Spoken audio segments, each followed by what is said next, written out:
is Thursday, December 13th, 2018, and the time is 6:32. I'll start with the roll call. Carol Brejak. Here. Cindy Christensen. Here. Jason Henderson. Here. William Hopping. Here. Joseph will not be with us tonight. Jack Reinchecke. Here. Kevin Seiler is here. Also like to welcome Tiffany Hooten and Stephen Kemp for joining us. Also our neighbors who have joined us either in person or online. So the next thing is the minutes. Everyone in their packet has the minutes from the November 8th meeting. Do I have a motion to approve the minutes? I have a couple of comments on them. We do that after the motion. I move to approve the minutes. Is there a second? Second. Any discussion? Mr. Hopping. On the first page is under public comment. It has the initials PEL, and it didn't indicate it above what PEL is. It's the third full sentence from the bottom of the public comment. Line 29. Yeah, line 29, I'm sorry. Okay. What is I'm PEL? looking at the wrong.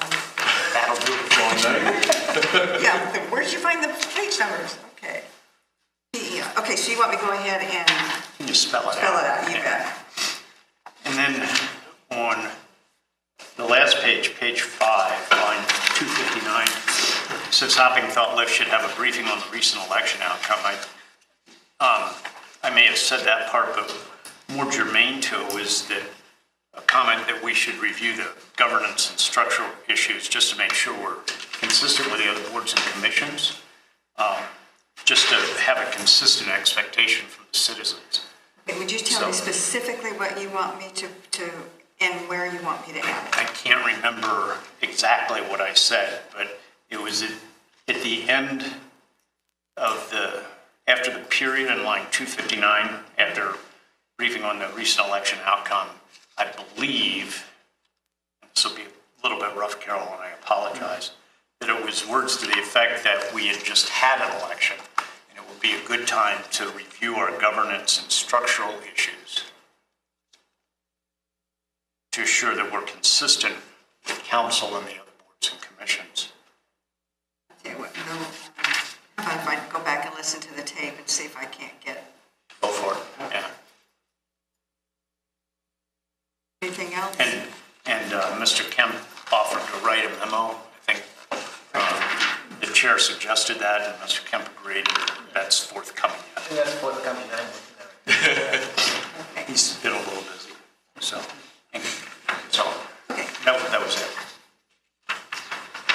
So do we have a motion for those two corrections? I'll make the motion. Do we have a second? Second. Any discussion? So on the amendment, all those in favor signify by saying aye. Aye. Any opposed? Motion carries. On the original motion to approve the minutes, all those in favor signify by saying aye. Aye. Any opposed? Motion carries. Thank you. Announcements. Okay. Next section is public comment. We invite those in attendance to step forward and share any thoughts, concerns, ideas, and so forth with us. Again, please, at the beginning, state your name for the record and limit your comments to 3 minutes. Is there anybody who wishes to come forward at this time? Seeing none, we'll move on to the next item, the financial report. And at this point, I will turn it over to Tiffany to provide that report. Good evening. In your packet, you have 2 actual financial statements for this meeting. You have an October and a November one, and I apologize for not being able to get that in the packet last time. There were some timing issues with the preparation and the time of the meeting, and we weren't able to get it in the packet in time. So I do have both of them in front of you. I think just a couple of things to note. There really hasn't been any changes even since September.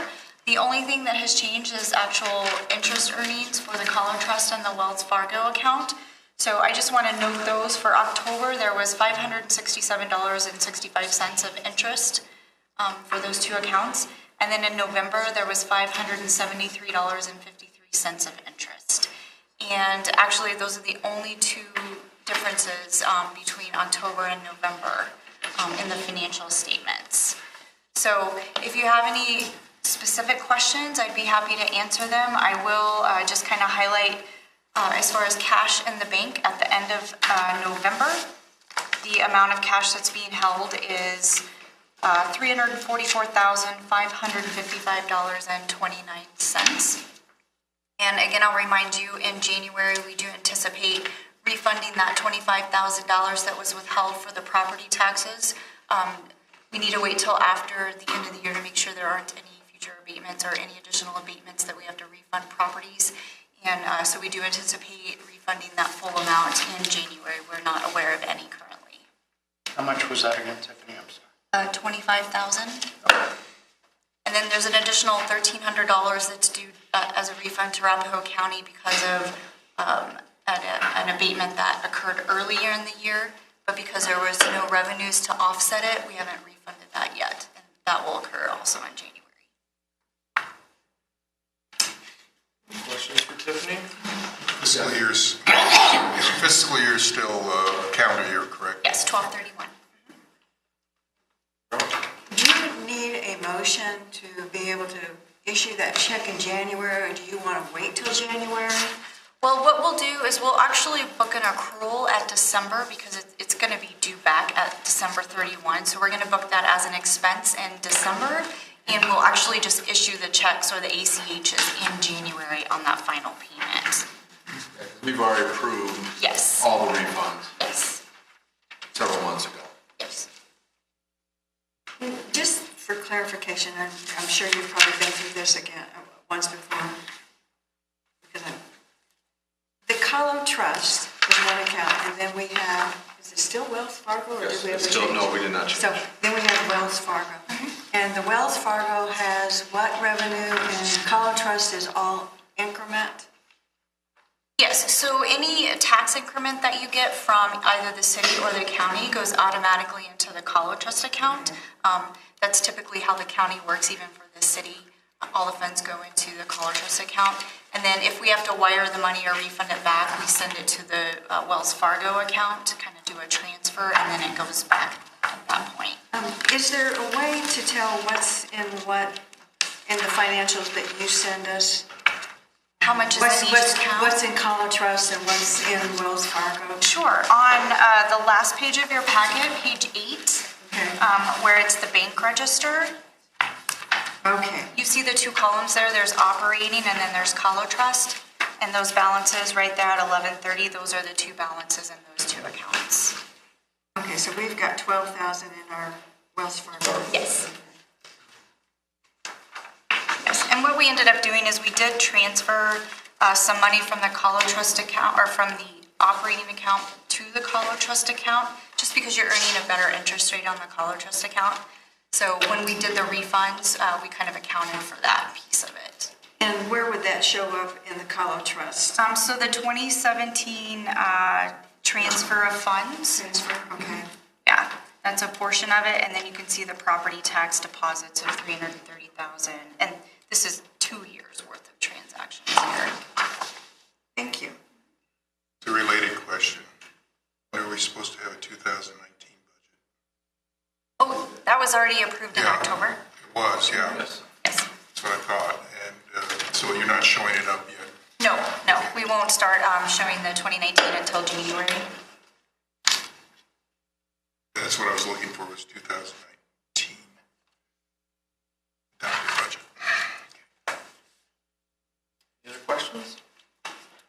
Do I have a motion to accept the financials as presented for October 2018 and November 2018? So Is there a second? Second. Any further discussion? Is that Cindy? Jason, thank you.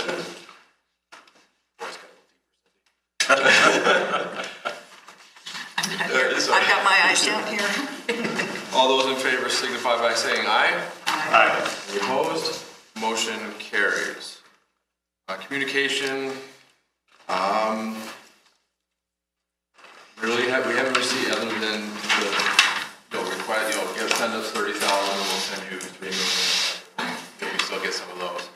We've gotten a couple of those, but that's all we've gotten in the emails. John, I got on the website today and I was looking for the archives for September through November and they're not posted yet. Okay. Everything else is posted. What's not posted? The archives for September through November For this year. for this year, yeah. I mean, the website's great because I can do research. But October is when I couldn't remember we did the budget. So it's a gap there. Okay, next thing on the agenda is our committee reports, and we're going to need an update on our attorney search. And I believe Jason is prepared to provide us with an update.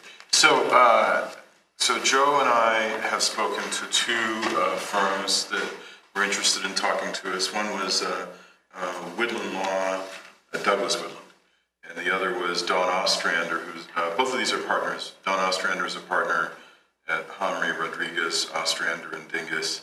Doug Woodland is a sole proprietor. Both of them had experience in these areas, more in things like eminent domain and stuff like that, but they were familiar with urban renewal. We went through an initial meeting with each one, kind of discussed what we were looking for. This is at the very end of November. They understood the scope of the work, that, it would be occasional and so forth. A few questions, and basically where we left it is that we wanted to follow up with a study session interview for the authority to sort of drill a little deeper. And we haven't scheduled any of those yet. But we do have those 2. Both of them have expressed interest in coming along for another interview. And no giant hiccups. And we're trying to schedule it now. So that's the next, is trying to pick a good date. Okay. For them to come in. All right. Are they both local? They are both local. Would you repeat the name of the first firm? One is Douglas.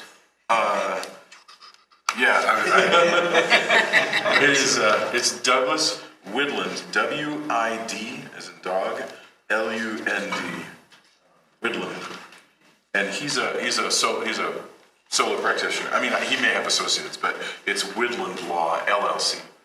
The other one is Don Ostrander, O-S-T-R-A-N-D-E-R, and he's a partner he's a named partner at a firm that has a number of names, but it can parenthetically be called HROD, H-R-O-D, which stands for, that's the initials of each of the partners. Yeah. So, any questions for Jason? As we're preparing for that, I think we should re-review some of the questions that we had prepared for the previous firm. I agree. See if they're still relevant, and you may want to share with, once we get that set up, share with them to say these are the kind of questions we're going to pepper you with. And then anybody who has, I've thought of any other questions that may come up since the last time we met with a firm, share that with Jason and Joe, and they can add that to the list. So, let me know as soon as you have a date, so I can Absolutely. try to figure out when we do it. Probably if you could, maybe after our next meeting, our meeting in January, we can go to study session. Right, and Following that. we actually threw that date out Okay. to them today to see who's interested in the first one. Okay. So, yeah. Thank you. Next is the committee working on our application documents. Okay. Well, we had a meeting and we did some revisions. During the course of the month, I received no comments back from the previous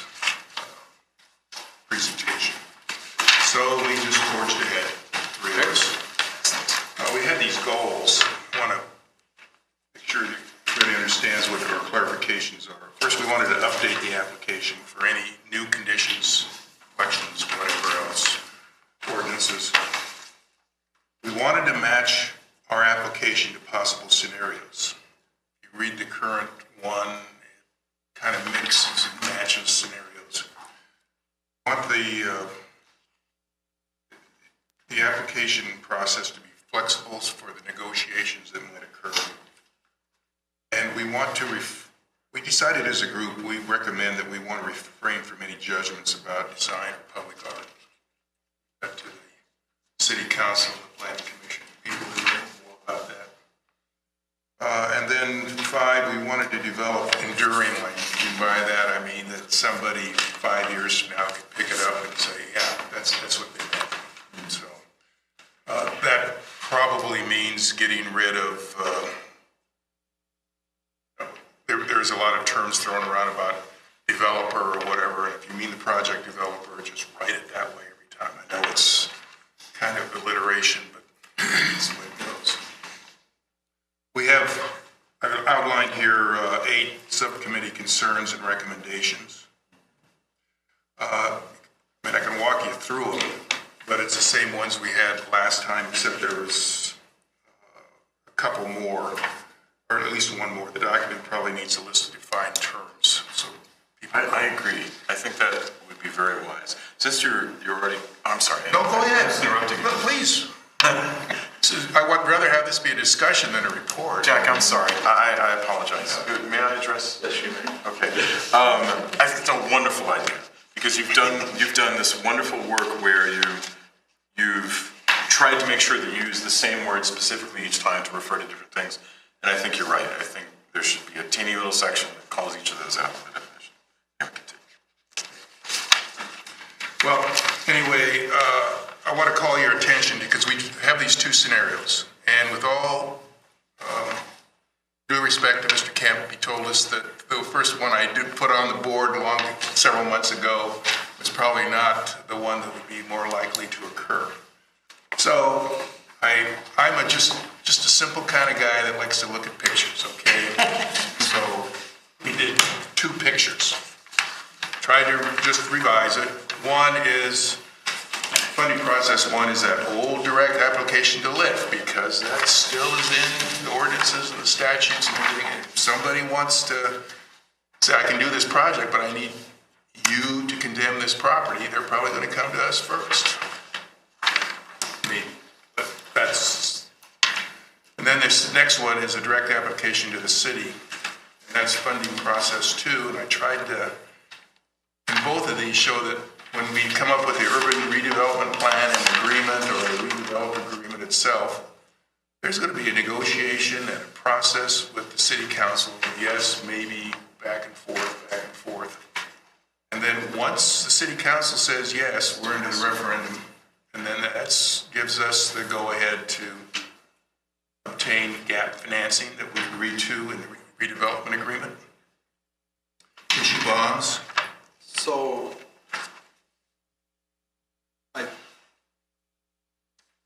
in planning in the future, I think, talking about having the referendum in there is fine, but if we're talking about Columbine Square, that is grandfathered and is not subject to referendum.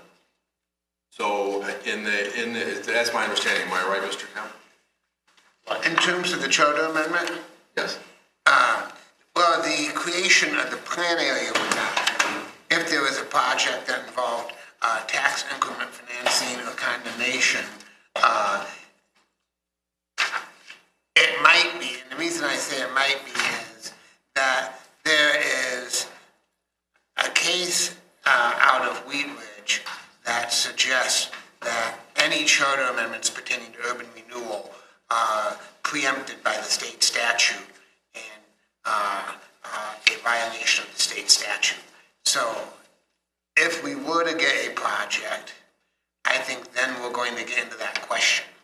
At this point, we have certain language in the charter, and how that plays out is something that I would address at that point in time. Okay, all right, we can just leave it there and address it at that time.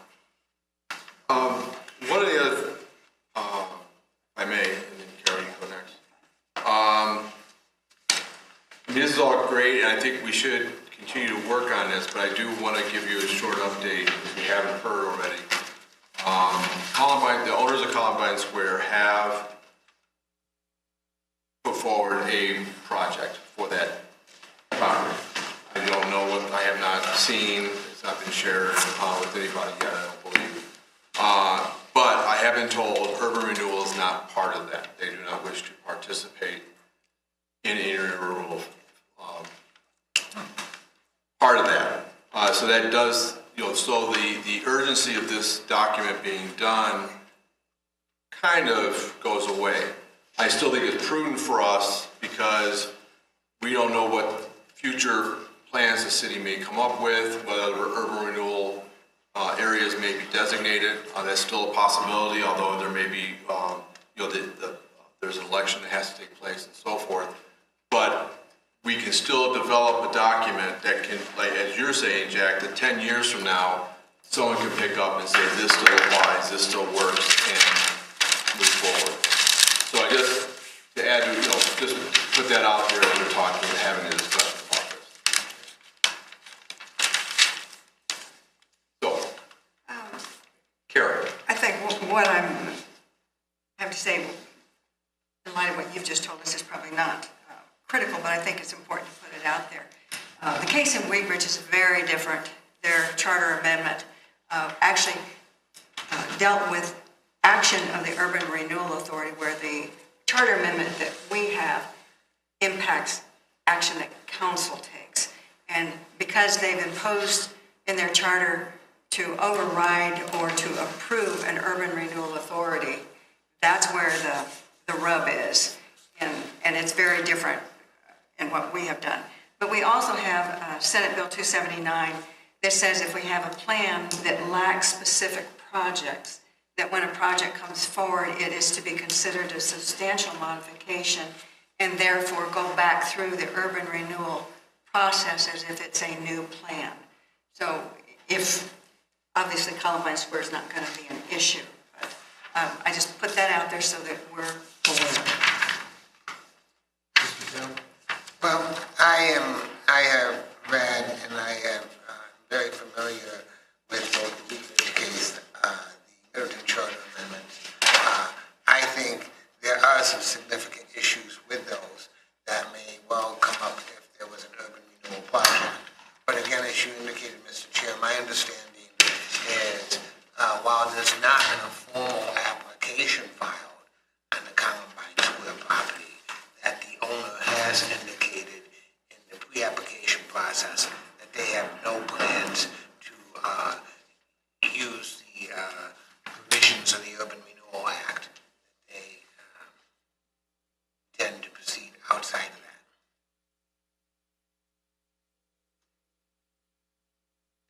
That's fine. Okay. So the next question is, does the board want our committee to go to a final with a set of defined terms, and present that? Let's wipe out the red and make it black. I think it's a good exercise for us to go through and start talking about, because there's still on the table other things that we can do, and there may be aspects of that. Let's say if we start going into a matching grant process with other business owners in the area, what part of that process would we want to see that we would want to pull out of this for that?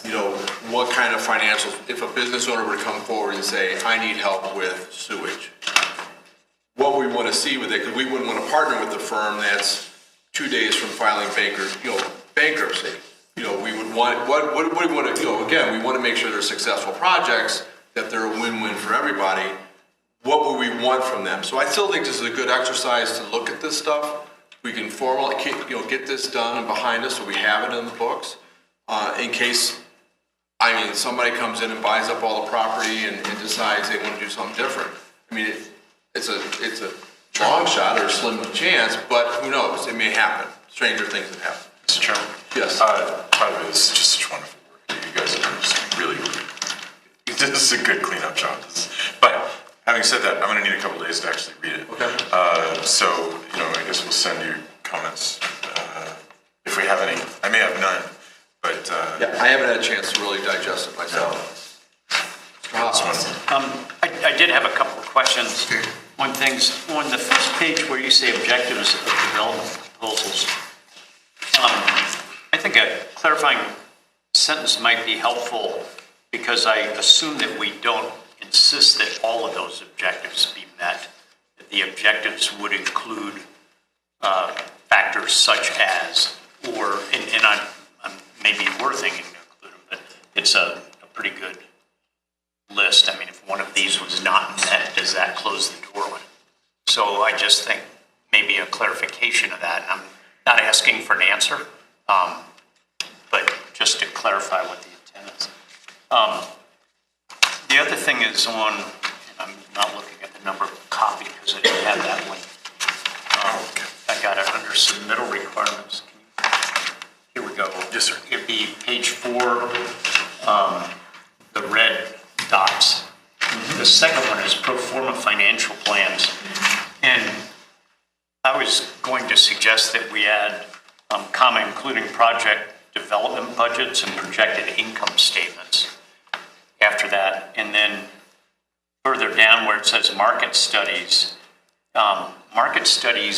are often above debt service. So it says, is there a market for this kind of asset? So it might say, yeah, whatever it is we're looking at can generate this kind of income, but it doesn't address the debt service, and that's what we do as the debt service. So I would suggest that maybe we change the word market to feasibility. And it's just a term of art between the two. And by adding project development budgets and projected income statements to the second one, that makes it into a feasibility issue. And that's where I'd suggest that the EchoStar Riverfront thing got sideways as they didn't understand the feasibility. So I'd like to make sure that we understand what we're doing there. Okay, so project development budgets, and you said something about income And statements? projected income statements. Clerk, when I was writing this, I mean, I just threw it in No, my I head. got it. You And got a lot of stuff. including sources and uses of funds, which, Yeah. I mean, I can put that in there, which is critical, and it would show a lot of the same thing here. Yeah. But Bill, do you have projected income statements for 1 year, 2 year, or a span of time? Do you have something?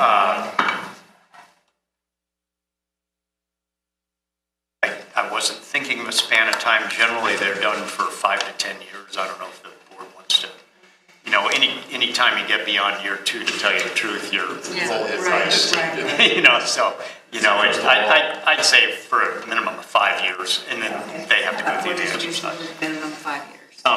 And the other one is just a general comment. I wonder if, and I'm asking the question, would it be a good idea for staff to review this too, to make sure we're not crossing the line between community development and LIFT, which is, we're essentially a funding mechanism.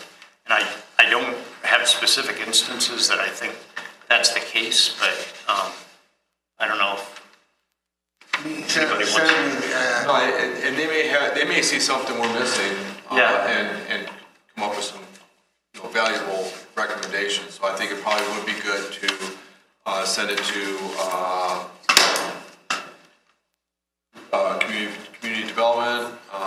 What I would suggest is, why don't you just send it to the city manager, and then the city manager can sort of dole this out. Some of this might be public works, some might be community development, some might be finance, and some might be city attorney, and Mark, Ralph can simply You can figure it out. roll it out as he deems appropriate. Because I think, Jack, you did a lot of good work on this, but, if we're going to adopt it and there's no big hurry, we might as well get the benefit of their experience. Could I suggest that we get some of the red taken care of before we send it to staff, so that we get some of our stuff worked out a little bit better? What fun is that? Yeah, I think that's good. You're not on the working end of this one. No, I agree.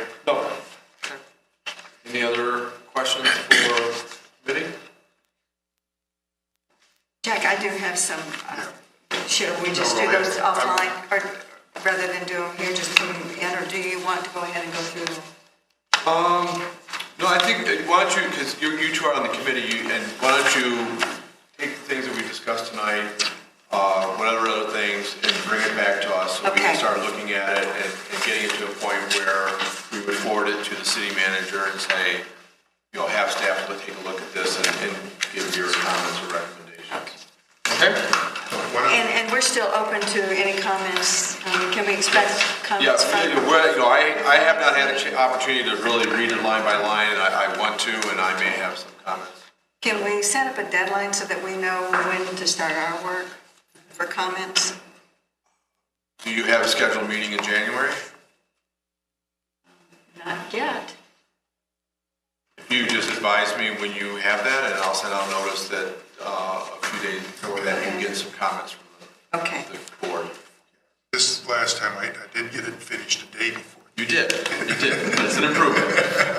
We'll take it. Plenty of time. I was waiting for comments internally in the subcommittee and didn't really get any, so it's because people are busy, and this is a pretty difficult task. It's not as difficult as trying to get an attorney, but it is. You flatter us.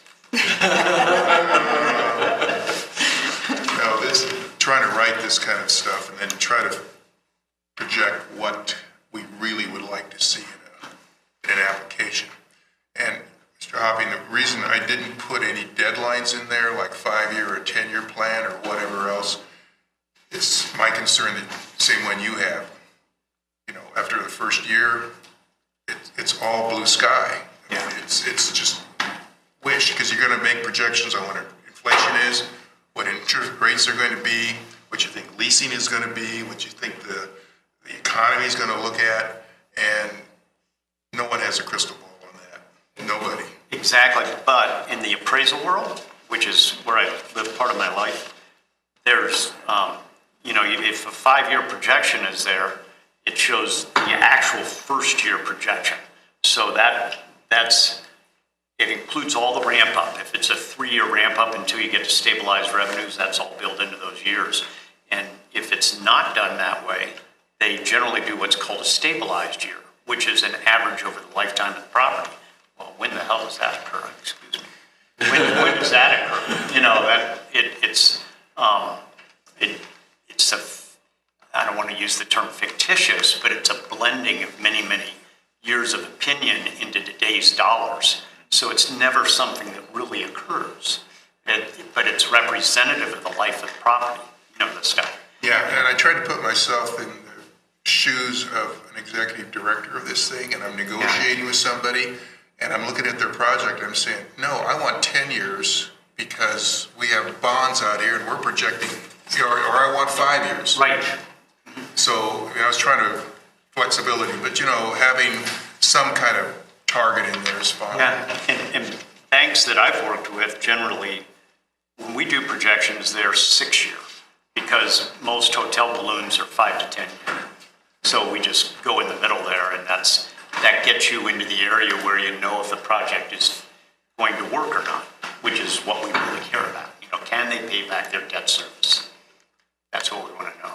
So I would not want to see a stabilized year.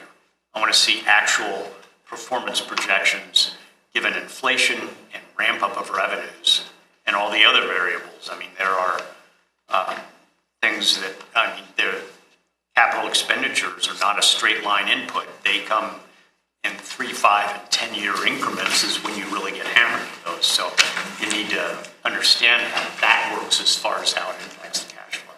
So I just encourage that when we finalize this, that we try to get real in terms of what's really going to be there. Because once again, I think that's where River Point went south, is that they didn't understand the feasibility. Because it's a sales tax, but if we're depending on the property tax, do you have any thoughts about should we, when they come up forth with a tax increment financing or tax increment projection for us that we have to compare to our experts? Do you have any thoughts about how long that should be? Your earlier point, after the first year, things start to go south on you. So I still think that 5 to 7 year period is where, and that's just my own work style. I feel most comfortable there because you're still within the realm of possibility. I mean, we can look 5 years into the future with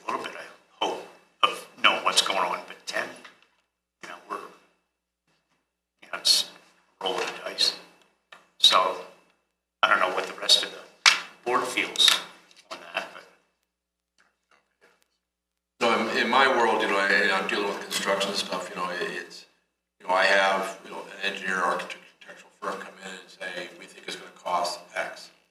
And they're doing these projects every day downtown. And then we go out to bid and it comes in double X, And so it's, for me, it's like even the ball today, if they, that's even questionable depending on where you're at. Right now, the construction market here in Denver is just ridiculous. It's just inflating all the price, all your projections. So, but you get into a recessionary period and construction slows here, then people get hungry and your numbers can change, Right. And so again, like you say, you looking, Mr. Kemp. I think on the property tax side, you may be more comfortable going longer with that because traditionally, particularly on commercial property taxes, they have been relatively stable, unlike sales tax, which has had the fluctuations.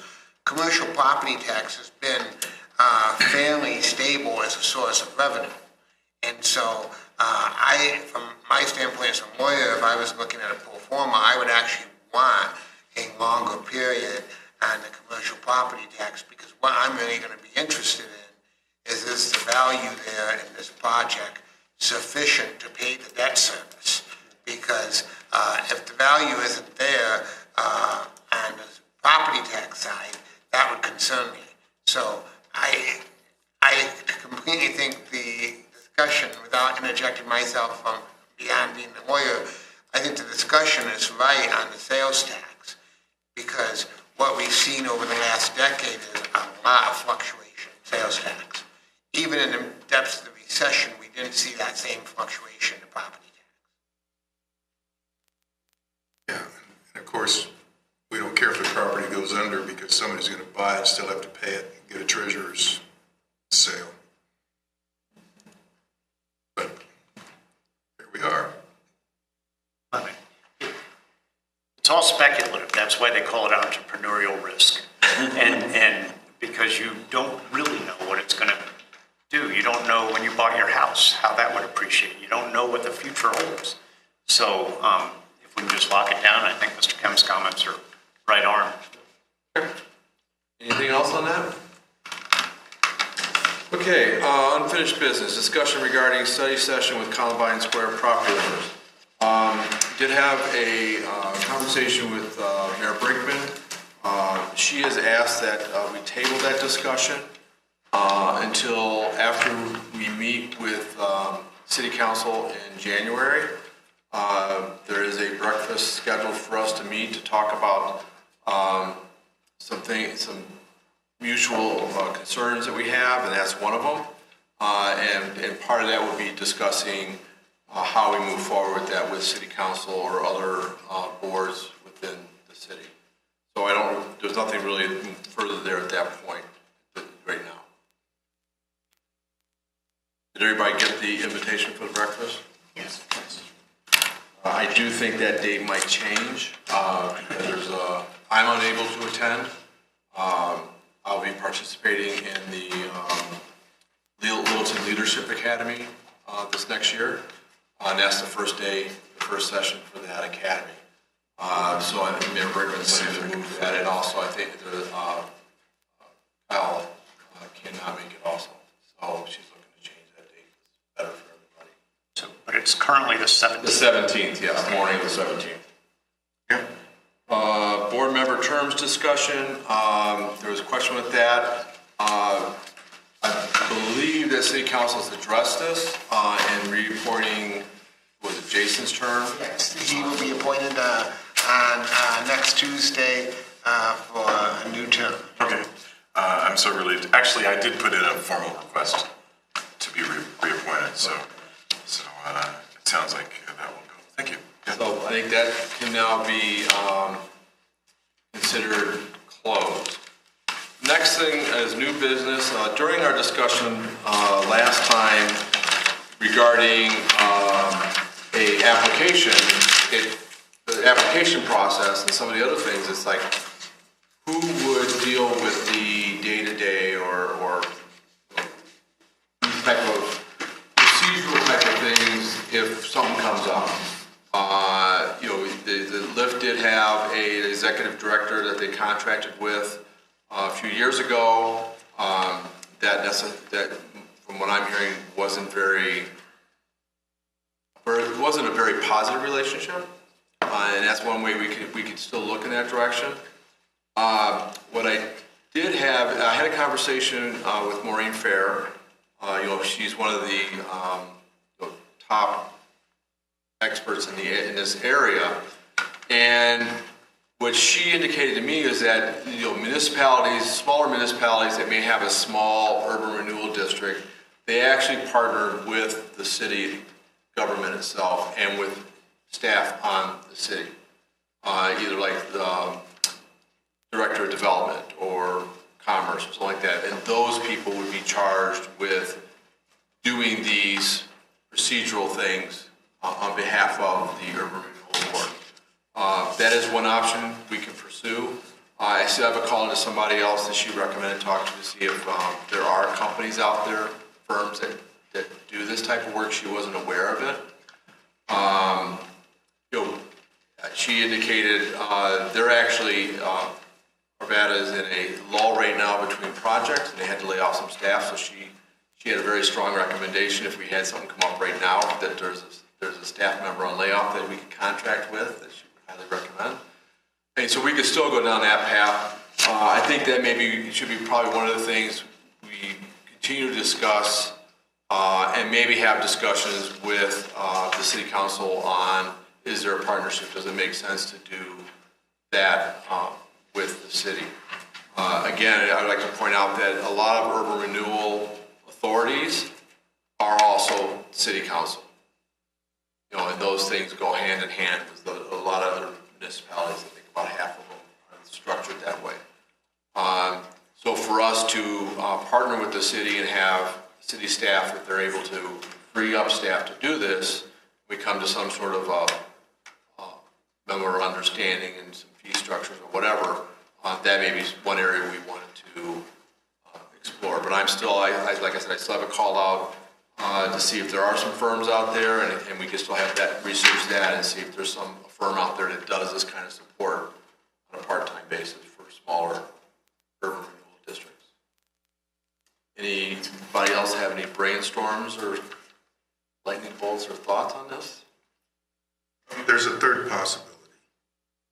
That is, an executive director is get a retired banker. And that would be contracting with one again. Yeah, I know. But it's there, when you're talking about contracting with an individual, somebody that's in urban renewal right now, somebody that's been a lender, knows all these financial documents, how it all fits together, and can then go and address and deal with these consultants we have to have. A retired, well thought of construction lender or mortgage banker would have that kind of experience. And, probably get them, the same kind of thing. We would with an attorney, perhaps with a retainer, and then when we needed them, they're available. I'm presuming we're going to have to do a retainer. I don't know. And as far as the executive, I have no opinion about whether to do that also with an executive director. Yeah. But it's worth raising. With the city staff person that we would have, if we did that, I mean, we could look at that, but would it not be a problem that they could come up with some kind of a conflict between two? There could be. I thought of the same thing, as I was having this conversation with Maureen. We would just have to see how that gets structured and how we would avoid those type of issues. Mr. Kemp, do you have any experience or knowledge in this area? Yes, there's a number in many states, this is a very common thing, to have the city provide these kinds of services. Now, obviously, lawyers have a little bit different foreign conflicts than general city staff does. But if there were a situation where the city's interests were adverse to the urban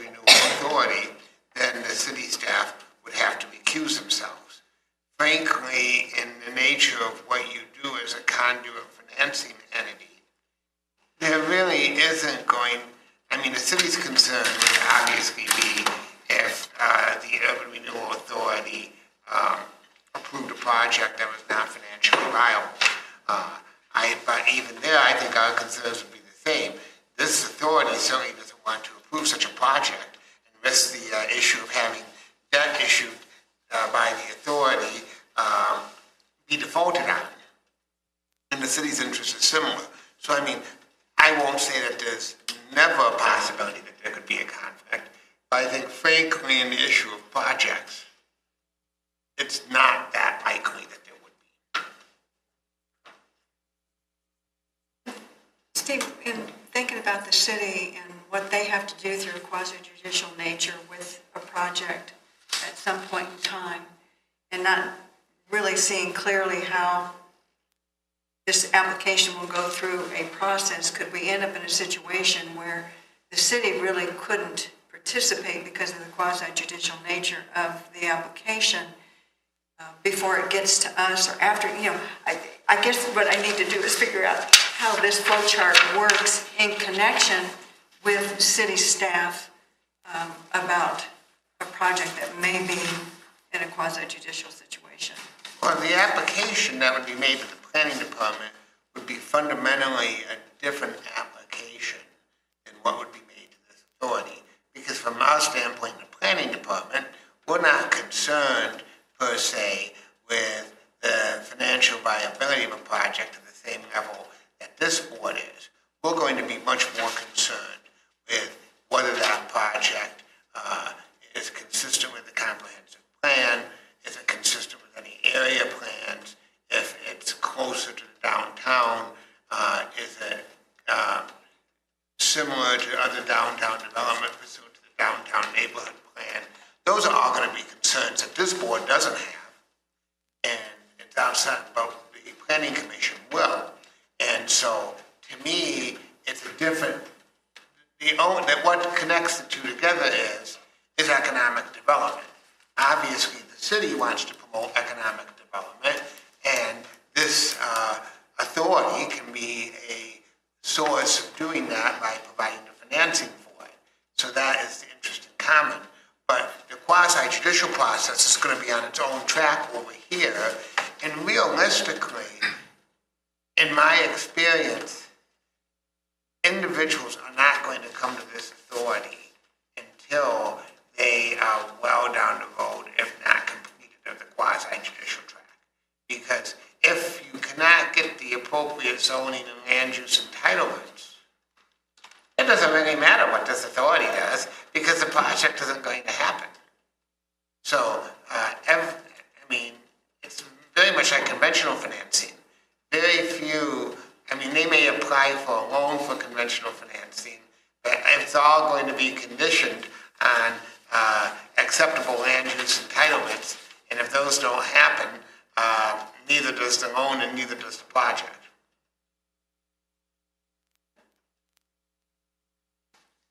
Maybe we can find somebody who's retired executive director of Urban Renewal that wants. When you think about the amount of time that we're talking about, it's so small. That's the challenge that we have, and again, depending on what we keep doing going forward, there may be little need for it. If all we do is we move forward, the city comes and develops some sort of improvements to the streetscape, and we want to help them with that, then it's just whether or not we want to provide the funding for that and the partnership there, and having a lawyer look at the legality of that agreement. If we get into a thing where we want to develop a matching grant situation with the the property owners, we say, okay, you got to come to us and say, here's what my need is, here's how much money I want, here's this, that, and the other thing. Then we may need somebody to look at those financial documents, and look at that application and process all that paperwork, and come to us with a recommendation whether or not this would be something we want to do. So I think we still need to keep having this conversation, but I think part of it is, maybe at our meeting in January, we start talking to city council and saying, is this a possibility if this is what we want to do? They may say, no, we don't want our staff intermingled with this. Okay, then we look at other options. Right now I'm just presenting options. I'm not wedded to either one right now. Because again, we don't really know where we're going with this, but over the next year, I'm hoping we can start developing pathways, what we're going to do, and have a clear vision of where we're going to move with. And then that will help give us I think, some direction and clarity on what we want to develop, how this gets managed with these type of things.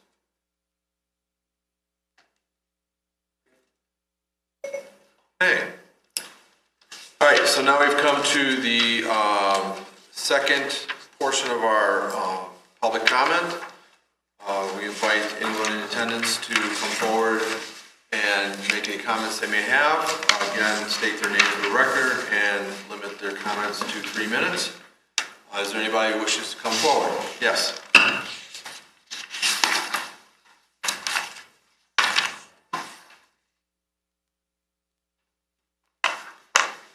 Hello, my name is Jeannie Erickson and I live in District 1.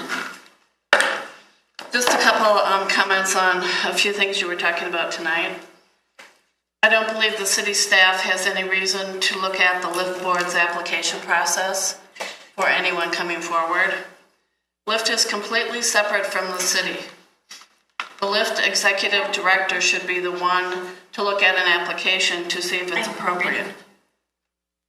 I think a LIFT executive director is needed and someone who is familiar with the application process. Again, Littleton's LIFT board is completely separate from city council. I realize that there are some cities where city council is LIFT, but in the city of Littleton, it is not. You folks here are urban renewal. City council has nothing to do with it. I'm very interested in to see what the owners of Columbine Square have in mind for the property, and we'll be looking into what they are proposing. But again, you guys are urban renewal. City council at this point has nothing to do with it. Thank you. Thank you. Anyone else?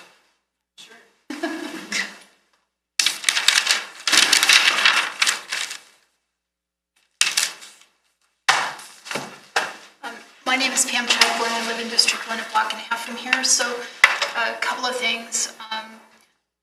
For the Columbine Square area or urban renewal plan, I wish that Linda would talk about this, but I believe that these streets are not part of the urban renewal area. And so streetscaping cannot be included. And I think that's something that our lawyer needs to look into and define for you, because I keep hearing streetscaping. It's come up in several months' meetings.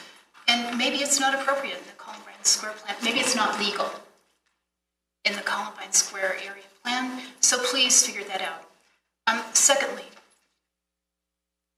in my work experience, when we consider changes or applications, there is what we call contracts and engineering, or however you want to divide that. There's so there's technical expertise in the financial area. There's also technical expertise in the building, construction, market, economic value of something. And those are different. It's not typical that they reside in the same person. So I see that it would be valuable to have a small board with the financial expertise as well as the technical expertise, and this has to do with the financial viability of the proposed project, which is where Riverfront failed to do. They got their second opinion 4 months after they signed their contract with Ryder. It's not the right way to do it. You get your second opinion about the market position of this project before you sign. And so I see a board with a couple areas of expertise, and I'm going to tell you that is not on city staff and it's not on city council, and I do not want you to. I've been watching for years. Our community development and planning staff are all new. They don't have a long history in Littleton, and honestly, they don't have the expertise either. That's my assessment by watching. So thanks for your consideration. Thank you. Thank you. Anyone else? Seeing no one else, is there a motion to adjourn? So moved. Second? Second. I assume everybody will approve it. Everybody have a happy holiday, safe and happy holiday. See you next year. Thank you. Thanks, everyone.